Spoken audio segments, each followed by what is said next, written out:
Thank you. Well, thank you for coming, and thank Barbara for coming. I suspect many of you are already familiar with her pedigree, but I'm going to give a brief introduction.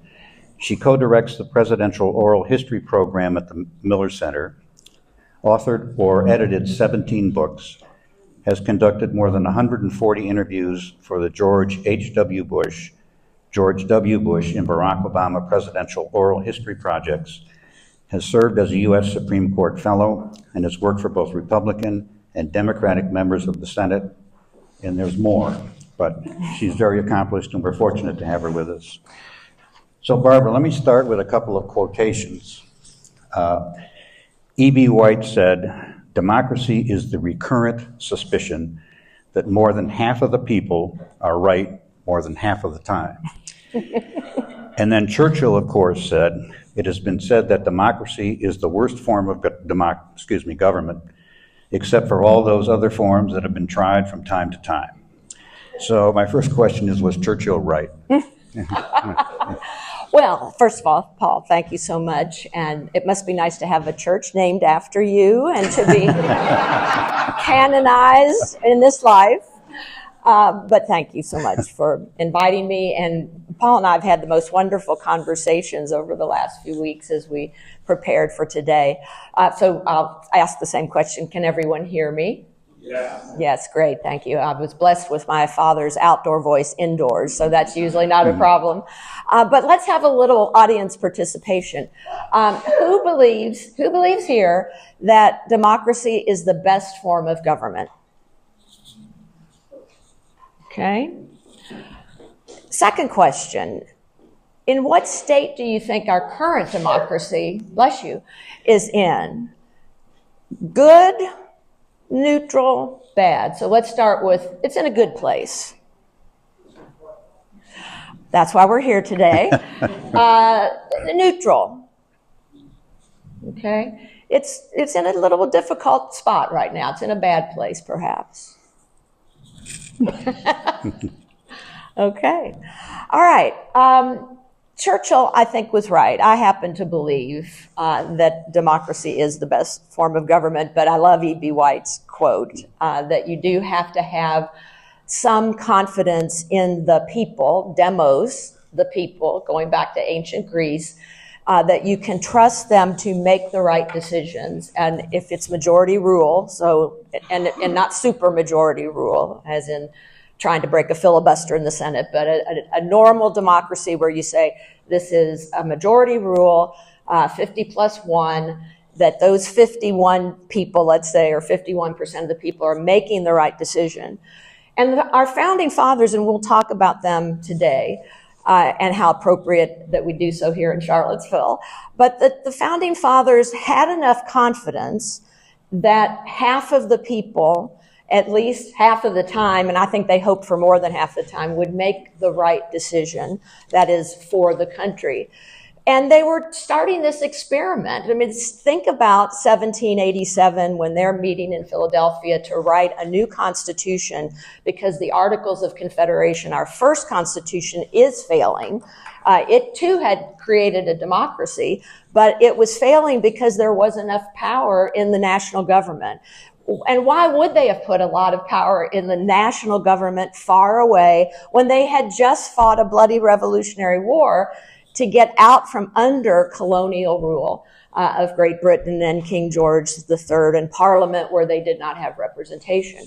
But that was failing. It was too weak. And Mr. Madison, thank goodness, put together what was called the Virginia Plan, sent that off to the delegates in Philadelphia. Many thought they were there simply to revise the articles, but he thought there should be a wholly new constitution with federal power, with 3 branches of government, but always dividing up power so that it can never get concentrated anywhere to the detriment of the people. But when we say that they had enough faith in the American people to have a republic, to have a democratic republic, and people voting for representatives, so we don't have a direct democracy.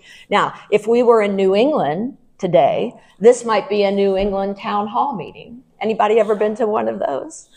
Well, those are direct democracies, right? Because this group of people, where were you, in fact? Falmouth, Massachusetts. I just spoke to a member of the Obama administration, his second in command for all 8 years on speech writing.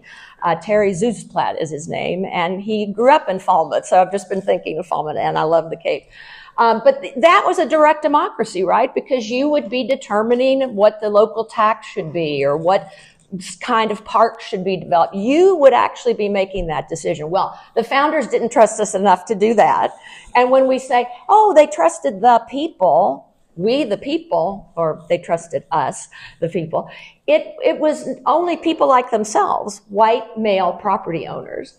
So just in case, though we were talking about this a little bit earlier today, Paul and I, in case the popular will was not correct, even though they were only thinking in terms of people like themselves voting for president, what did they do? They created the Electoral College. And that was meant to be a check on the popular will in case the popular will wasn't right. Now, my question is always, how far did they think the suffrage would go? How far did they think the vote would go? I'm sure they must have thought at some point non-property owners, male, white, non-property owners would probably get the vote. I have to think they thought that. And some of them were around long enough to see Andrew Jackson come on the scene. And he does that. We call it Jacksonian democracy because he increases the numbers of people who can vote, vastly increases by pushing for and creating a larger suffrage. Now, whether the founders could have ever anticipated that we would have universal suffrage, basically everyone 18 and older can vote, I don't know. I think that would have worried them, and they would have been happy to say, "Ooh, thank goodness for the Electoral College checking those people we don't have trust in." But in any event, I certainly think that democracy leads to. Certainly it leads to freedom, it leads to liberty, at least when the majority are making the right decisions. And we know in our own country that the majority for a long time, certainly under slavery, certainly under Jim Crow, before the 1960s and the Civil Rights Movement, the majority had suppressed an entire group of people.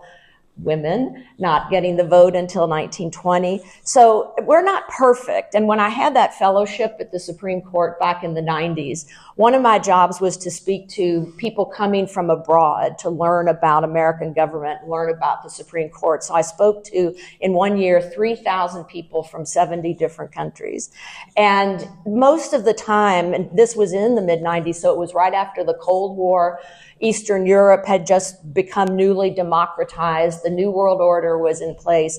But I literally spoke to 2 judges from Outer Mongolia who presented me with a Genghis Khan button, like it was a campaign button as he was still running for office or something.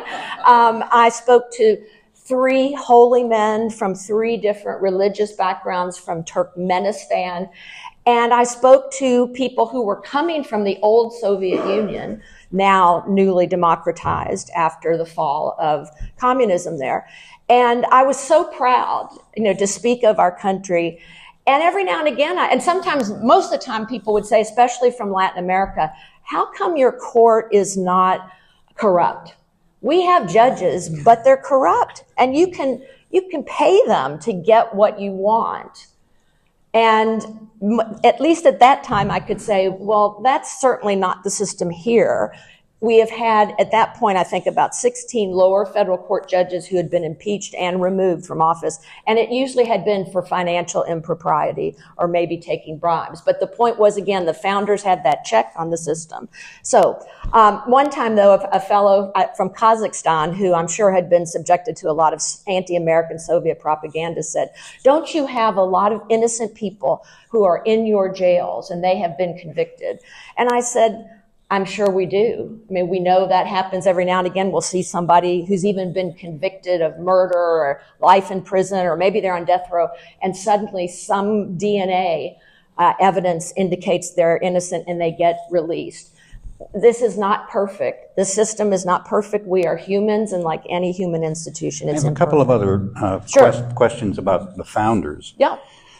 Franklin, I think it was at the end of the Constitutional Convention, was asked by somebody what do we have, a monarchy or a republic? And he famously said, a republic if you can keep it. And Madison, from some of the reading I've done, thought that one of the diseases incident to a Republican government was the danger of factions. So maybe you could speak to, I don't know what Franklin meant, but maybe you could speak to that and what Madison meant. I think Franklin, wise man that he was thinking in terms of how this was really an experiment in self-government. Because if you do think back to those times, how many democracies were there? They were mostly monarchies, autocracies, sometimes totalitarian regimes, although those tend to come along in the modern media world when you can, as in Hitler's case, grab all of the media and turn Germany into a totalitarian state. But this was really an experiment in self-government, and they, like all experiments, they didn't know where it would go and if it might end. And of course, it almost did. And just 60 years later, 70 years later, under the Civil War. So he was right to say it is not perhaps even the strongest system, and it can crash and burn, and that's what had happened in the Civil War period. How does that risk translate to today, the risk of factions? So thank you for raising that. So how many of you had to read at least one or more of the Federalist Papers when you were in school? Okay, and I bet if you didn't read the whole thing, if you weren't, as I was, a graduate student here at the university in government, and we had to read all of them, but you might have read 10 and 51. Those tend to be the most famous, and they're in anthologies of Intro to American Government, for example. And in Federalist Paper 10, and recall that these are op-eds, columns that three of the founders, Jay, Madison, and Hamilton, mostly Madison and Hamilton, are writing when they come out of Philadelphia. They're putting these in the newspapers to try to convince the states to ratify this proposed new constitution. Thank goodness we got the majority of states to do that. In Madison's case, writing in number 10, he says, one thing that can make a republic go bad is what he calls factions. And I think we'd probably call these interest groups or minority groups or majority groups, but he called them factions. And he thought all factions were bad. And he said, because they divide the people. So how do you get the people to come together to form a majority if they're broken up into all these factions that happen to be based typically on their own interests? So that could be economics, which they knew so well as white male property owners. That was their faction. Religious factions, geographic factions, maybe vocational factions. So just think of all the different groups that we have today. They couldn't have, I don't think, imagined that, but they certainly thought factions were, in his mind, all bad because they divide the people. So he said, well, here's one way to get rid of factions. Take away freedom. If you don't let people form into factions, you don't have that problem. But he said that would be like saying, you know what causes fire to burn? Oxygen. So let's get rid of oxygen. Then we won't have any fires. Oh, problem. We'll all die because we won't have oxygen. So he goes on to say that the way to counter factions is through what he called the extent and proper structure of the government and the regime. And by that he meant expand, which we did eventually across the entire continent. So increase and make a large geographic country.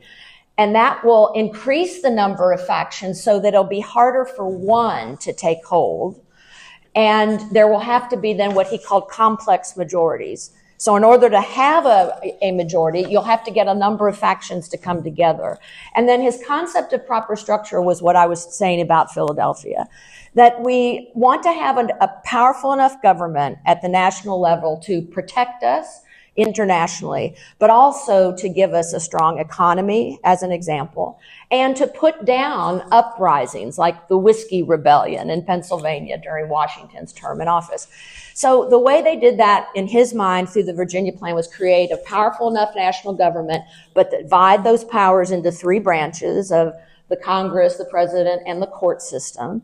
Then to divide it laterally this way by having federalism. So you have a national government, and then you have state and local government. So now you've got 3 layers there. And at each of those 3 layers, you have 3 branches of government. So when people have said over the years, oh, why does it take so long for something to get through our system? That was deliberate. And the deliberateness of it was by that proper structure to make sure that, again, one bad faction didn't take hold, and by increasing the size of the government and increasing the size of the country, you would increase the number of factions and require complex factions. One of the other create a things majority. that the founders, particularly Hamilton in, I think, Federalist One, and George Washington, et cetera, they were terrified of what they called demagogues. And that's not a pejorative term. It was more of a forensic term as they used it. And please tell us about the history of that, because we hear that word bandied about all the time today. Right. Well, again, same root word, demagogue, and goes back to ancient Greece and their experiments with democracy in the city-states of ancient Greece. And there was a recognized problem there, and that was whenever you have the people involved, the demos, you can have people who have bad intentions, bad motivations, who, according to the definition, modern definition of a demagogue, but comes again from ancient Greece, and this is from a political science dictionary from the 1980s that I tend to have reference to. And it has several criteria. So one is a demagogue is a politician who appeals to the base instincts of the people. Second, often through half-truths or outright lies. And finally, the 4th criterion is tends to pick out minorities within a society to create as the other or the enemy, or that people should even attack. So those are the 4 criteria in the modern sense of a demagogue. And the founders, you're right, Paul, worried about that more than anything. Again, this experiment when you bring the people in, and they used to, particularly Madison, would talk about the whims and the passions of the people. And, all you need to do is, well, first of all, who's a basketball fan in here? Anybody watching? Okay, we're now out of March Madness into April. I don't know what that is called, but Final Four. And so I was glued to the television last night. And people go crazy. They call them at Duke the Cameron crazies. If you get people in a group or in a protest, January the 6th of 2021, the 1960s, riots in the streets, setting fires, breaking into businesses. So when the people, especially in a mob, and that's even called mobocracy, if the people go crazy and are ruling or trying to rule or run other people's lives, they are often whipped into a frenzy or a passion by a demagogue. And so what I love, and Paul and I have shared this from Federalist Paper 1 from Alexander Hamilton, said that a politician who starts out by giving what he called obsequious court to the people, I don't think he meant basketball court, but obsequious court to the people, so courting them obsequiously, begins as a demagogue and ends as a tyrant. Now, and we've had a brief conversation about this, but in our history, I don't know whether Andrew Jackson would have been considered a demagogue. Certainly Woodrow Wilson met some of those criteria, imprisoning journalists, shutting down newspapers, sending people, deporting people. Segregationists, Yeah, picked it's out. sort of the same He was playbook. a Southern segregationist. So, were they technically demagogues? We survived it. We did. Good news. That's the good news. I think Mr. Jefferson would have thought General Jackson was a demagogue because he expanded democracy to include white males who did not own property. And the founders were fearful of those rabble, thought they could be rabble rousers. And they also knew that Jackson, while he was a great military hero and winning the War of 1812 for us by defeating the British at the Battle of New Orleans on the Gulf of America, he was a rough and ready tumble Tennessean from the backwoods. Now, being from Kentucky, although not quite the backwoods, Louisville isn't quite the backwoods, but I have some sympathy for Jackson, and have often taught at Sweetbriar for many years, and I arrived there, and a math professor looked at my feet, and she said, "Oh, you're wearing shoes." And I said, "Well, I've heard this one before, and yes, I have all my teeth, and okay, I didn't marry my brother, and yes, I'm from Kentucky." And I said, "Yeah, I've heard that joke before." And she went, "No, I heard that you walk on water." So how appropriate for this setting today. I assure you I don't do that either, having grown up on the Ohio River. Anyway, the founders, these aristocratic, educated men of finery, thought that Jackson was a demagogue. And to the extent that he appealed to the lower classes of people, maybe you would say that. He also engaged in some horrible activities like the Indian Removal Act, putting the Cherokee from Georgia on the Trail of Tears out to Oklahoma, and thousands of people died along the way. So I would point out, though, that because a president did something bad, FDR could have been viewed. I'm sure he was viewed as a demagogue by the third of the people who didn't vote for him in 36. He got 2/3 of the popular vote in a landslide over Ralph Landon, but he didn't get 1/3 of the vote. And most of those people tended to be higher income people, corporate leaders who thought he was a socialist, maybe even a communist. And something demagogic that he did was his court packing plan. He was so angry at the court for striking down pieces of New Deal legislation. Now, mind you, he had been elected by landslides in 32 and 36. Certainly in 32, as soon as he got into office, his New Deal for America was one piece of New Deal legislation after another. And the Congress was heavily Democratic in the House and the Senate, and they were passing it as soon as he could get it up there. And then it would be challenged, and within a year or two, the Supreme Court, that was made up of corporate lawyers, conservative corporate lawyers, and a few others they could get to join them. There were 5 or 6 votes, and they kept striking down these pieces of New Deal legislation. So by 36, when he's reelected by a landslide, Franklin Roosevelt says, "I'm in the catbird seat, so I'm going to propose this plan that he said the court is too old." And they were elderly. And as you know, there's no retirement age. They serve according to the Constitution for good behavior. And so there was no way to get rid of these people. And so he said, they're too old and they're behind in their work. And so what I propose, and Congress can change the number of people on the court. It's been 9 since 1869, but they can change it. And we've even heard that in recent times, pack the court to Joe Biden, put more people on the court. So what FDR said was, for every justice who's over 70, I will put another member of the court on, up to a total of 15. And Congress rejected that, in part because the then Chief Justice Charles Evans Hughes sent a letter to the Judiciary Committee saying, "Oh, we're totally caught up on our work. We're completely caught up on our docket. So there's no need to put any new people on the court." And the Congress followed that.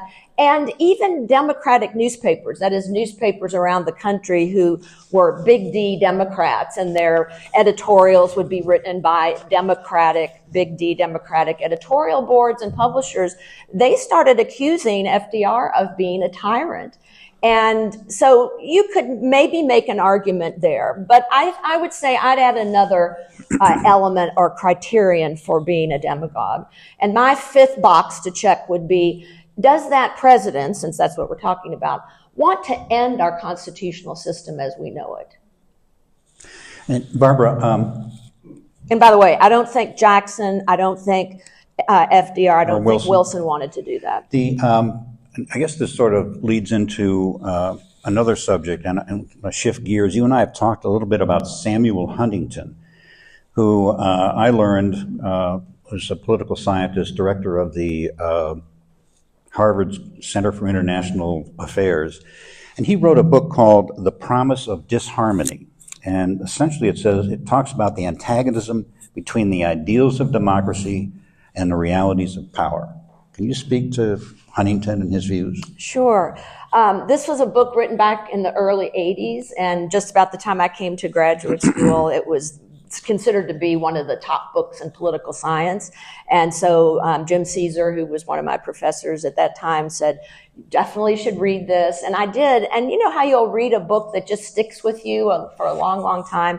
And I was also asked by, since I'm from Louisville and went to the University of Louisville as an undergraduate, the McConnell Center, named for Mitch McConnell, that was founded by him and my left-wing mentor, who was an ex-Jesuit priest and about as left-wing as you could find, came together with Mitch McConnell to found a center to teach civics to students and teachers around Kentucky, and to bring in the best seniors coming out of high school in Kentucky and give them a free ride 4 years at the University of Louisville and get them internships. And because of Elaine Chao being married to Mitch McConnell, send them to China and give them opportunities and try to stop the brain drain, because typically what was happening were the best students in Kentucky were going to UVA and then not coming back, or going to Harvard and not coming back.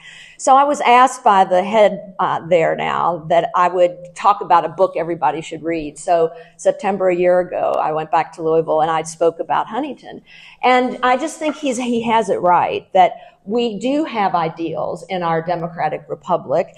And as we've said, we haven't always lived up to them. And so his view is that when those ideals and reality get too far out of alignment, you often have this terrible disharmony. So the title of the book is American Politics, and then as Paul said, the subtitle is The Promise of Disharmony. So it also gives me faith that we've, as you said, we've lived through times of the greatest disharmony. You can't have more disharmony than a civil war. And thank goodness we've only had one. But there are times, as in the Jacksonian era, where Jackson, a man of the people, sees that we're too aristocratic. And so he has, in effect, an uprising, not a violent uprising, but a peaceful uprising that tries to get that right in the 1830s. Certainly the Civil War is another example. Certainly the New Deal is another example. I would say the 1960s are another example. And the question is, since we are so highly polarized right now and divided, are we going through a time when, to half the people at least, the ideals of democracy are not aligning with their vision of democracy? In Huntington, looking at... and by the way, that could be on either side, right? Right. He says, this is a distillation, probably incomplete, but he says, every third generation of Americans have to reconstruct their institutions to make them truly effective and deeply rooted in the existing national ideals. Mm. From Huntington? Yeah. And the reason he comes to that mathematical conclusion is that he looks at the times of this gap appearing between ideals and reality, and says it's about every 3 decades. And I think that's about right. It could be more, could be less. The question is always, which group feels that the ideals of our democratic republic are not serving them? And then who takes over the leadership of that group and how? I also think of Barack Obama quoting so often from Dr. Martin Luther King Jr., the arc of the moral universe bends toward justice. It's long, but it bends toward justice. And as somebody growing up in the 60s and 70s and seeing in the streets the upset and the sense that there were a whole group of people, starting with African Americans, then the women's movement of the 70s, and thinking that those ideals were not being lived up to, and therefore marching in the streets, trying to get legislation passed, taking cases to the court. For blacks, obviously led by Thurgood Marshall, who was head of the NAACP Education Defense Fund, it was called, realizing in the 1930s, Congress being really in the hands of white segregationists in the South, They better take their cases to the court and hope for better things. And they began one by one chipping away at Jim Crow until you then get to the 60s and you get a more propitious, for them anyway, in the Congress, and having Lyndon Johnson and John Kennedy in the White House, you get the Civil Rights Act of 64, the Voting Rights Act of 65, the Fair Housing Act of 68. So those are examples to me in my own lifetime of that arc of the moral universe bending towards justice. Let me see if we can end with a couple of non-controversial subjects. I haven't heard any controversy. We've heard a lot of discussion about our existing president seeking a third term. I've read the 22nd Amendment. I've read the 12th Amendment. And Paul is a lawyer. And I had help. And how did you interpret the 22nd Amendment? The 22nd Amendment was a little vague. It says, no person shall be elected to the office of the president more than twice. And what I've been hearing, I'm sure everyone else has as well, is that the idea that the vice president, Vance, could run for president, become with Donald Trump as his running mate as vice president, get elected, and then resign. The problem is that the 12th Amendment, which is lengthy, the ultimate sentence says, but no person constitutionally ineligible to the office of president shall be eligible to that of vice president. So that would seem to dispose of that argument. So where does this argument that a third term is possible come from? Well, I would say, and I don't mean it to be demagogues.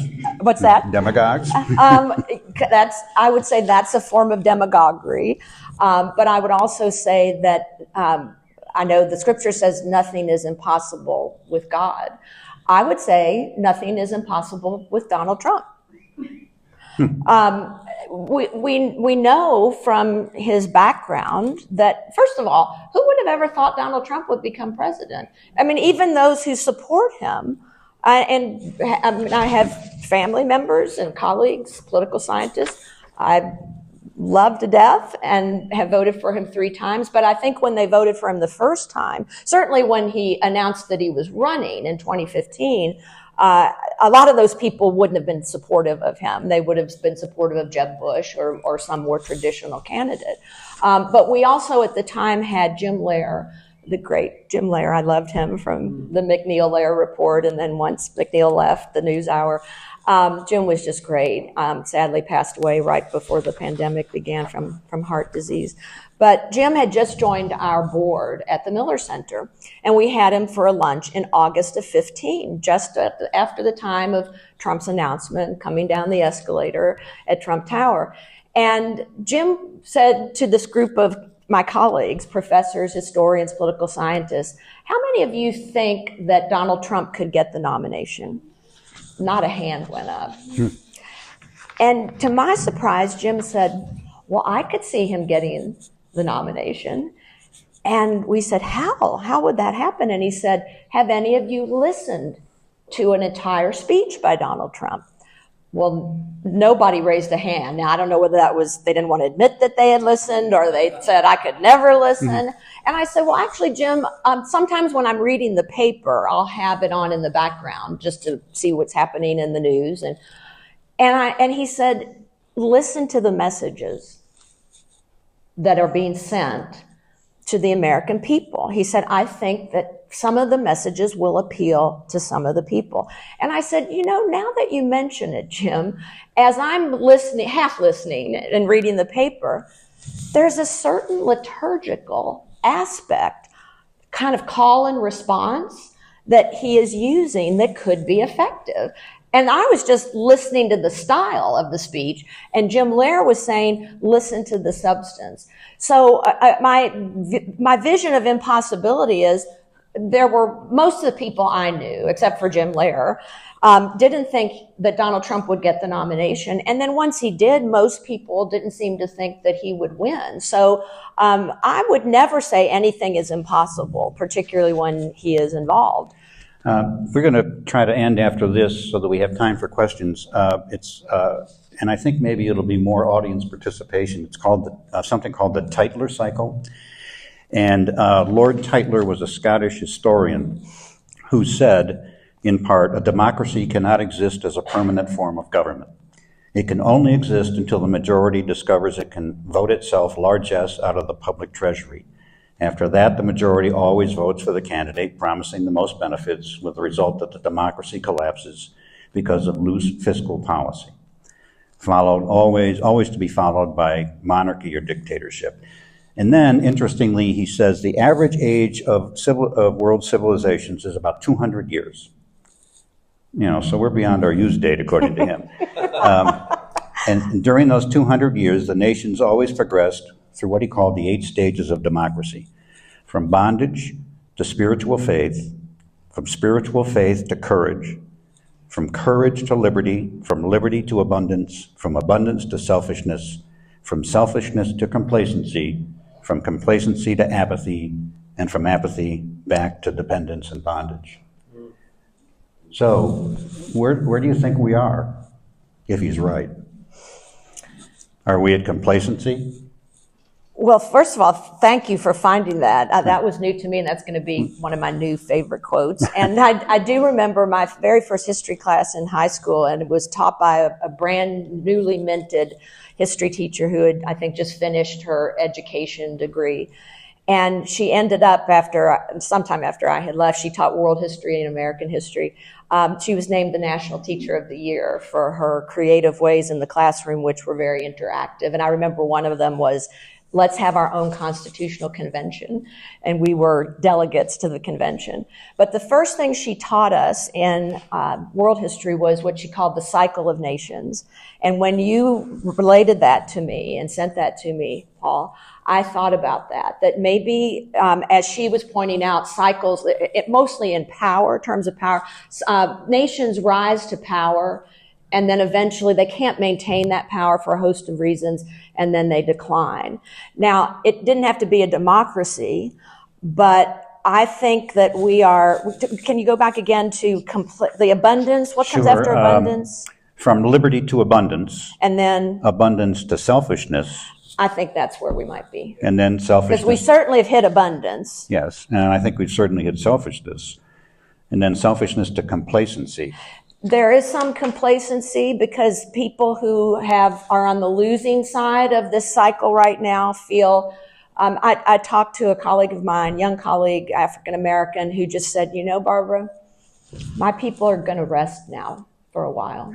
He said, we've been fighting this fight such a long time, and we seem to be going backwards. So he said, people I'm talking to, he said, my family, we're just going to take a rest.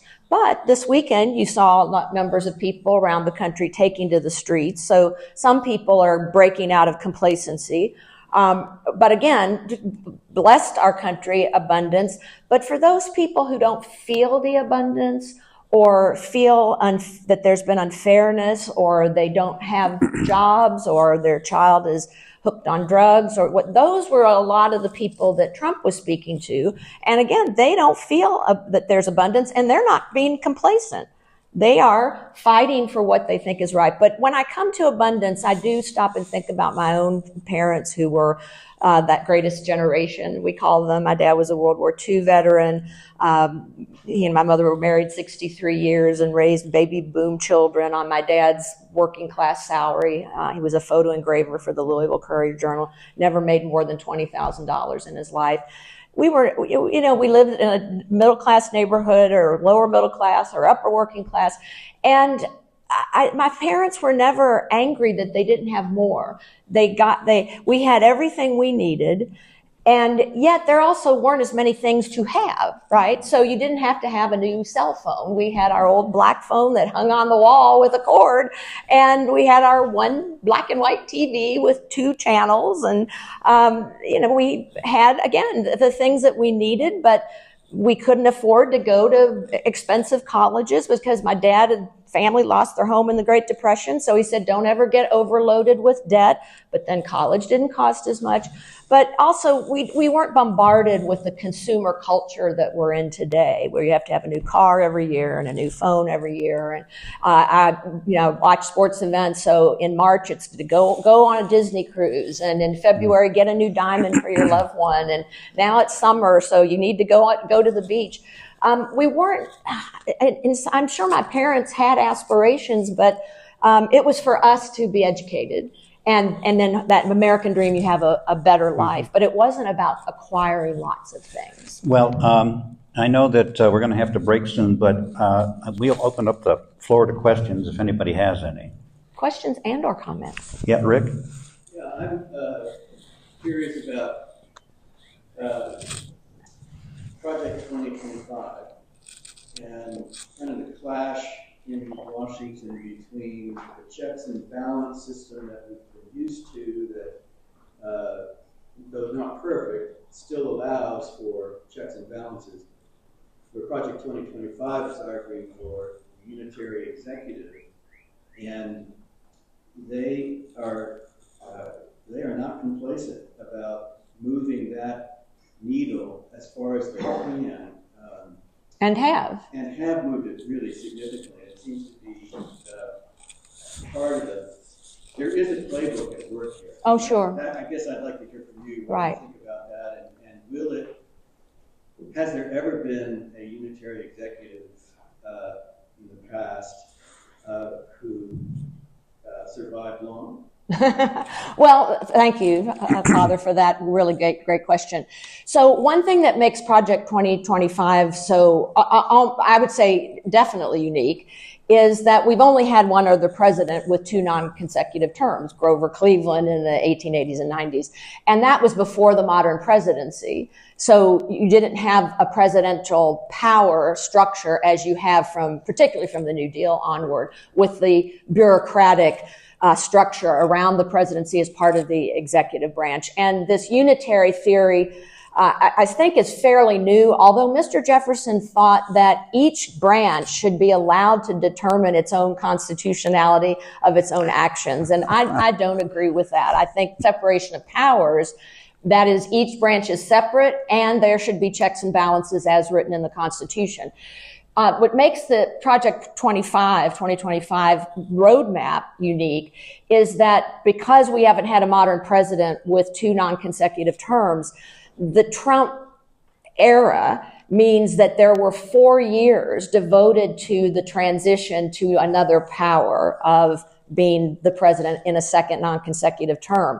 Most presidents, when they come in for a first term, have a platform from the party and the convention. They have their own ideas of what they want. They have people who advise them and work for them. And when they get to the White House, they start to work on that. And even starting with FDR, start to use executive orders as a unitary, or I will say unilateral power. This unitary theory, as I understand it, the first I began to hear about it was during the Bush 43 George W. Bush era, when people like Dick Cheney believed in it, the advisors to Dick Cheney believed in it, and it simply means that the president has sole power over all of the executive branch. And so as it's being carried out now, it is the power to fire and decimate the federal government. Or, if you see it in a positive way, reduce and shrink the size of government if it has become, as some people think, bloated, or if there's waste, fraud, and abuse. My only response on that one point is, well, if there is waste, fraud, and abuse, could you show us where that is? And then if you need to cut the waste, fraud, and abuse that you have evidence for, then do that fairly surgically and not with the proverbial or literal chainsaw. So I think that that's what makes the 2025 project different, is that it was a roadmap written over 4 years' time, and then picked up by not only Donald Trump, but another unique person and unique office is Elon Musk and Doge. There's not ever been anything. There have been wealthy people who have been influential and been president, but not to this extent. Any other questions? Yeah, Skip. What's your opinion of the electoral college system? I was Sometimes produces minority. Yeah, I was for it in 1992 when Ross Perot got 18% of the popular vote but didn't win one state. Because, and if you think of him, in many ways, he was the forerunner of the incumbent president as a businessman. And I can remember saying at the time, He was saying, I'm not a politician. I've not been very much involved in government. I've been in the military and I'm a very successful businessman. So vote for me. And to me, that would be as if I needed brain surgery. And my surgeon said, I'm not trained in brain surgery. In fact, I'm not even a doctor, but I'm a really good businessman. And so you might want to sign up with me. I really want someone who understands and knows government and politics, however that comes about in their background and experience, to be president. So I thought the Electoral College worked to perfection because he did not, Ross Perot did not win one state's popular vote, so he got not one electoral vote. I think we can say without doubt that the founders wanted the Electoral College to produce qualified presidents who were not demagogues, because we've just explained how that was their worst fear about how a republic can collapse. And I think they would have agreed that it did not work as it was intended in 2016. Any other questions? If not, it occurs to me, we talk about checks and balances. The courts theoretically are a check on the executive power. Yes. What happens and congressional and local power of the state, power of local government, and the police officer in the street. They can check any of those actions. What happens if the executive or the congressional arm of government says, check all you want, we're not going to pay attention to it, we're going to defy those court orders? How does that judicial edict then get enforced, if at all? It doesn't, I'm afraid to say, because the Supreme Court, as Hamilton said, I think it's in Federalist Paper 78, has not the power of the purse or the power of the sword. Doesn't have the power of the Congress on money, and doesn't have the power of the executive, the power of the sword to enforce. That's the power of the executive branch. If the executive branch and or Congress ignore them, there's nothing they can do. And I'll give you just a low-level grassroots example of that. Do you all remember the school prayer case from 1962? It was Engel versus Vitale, and New York State Board of Regents had written a prayer and ordered that it be said in all public schools in New York State.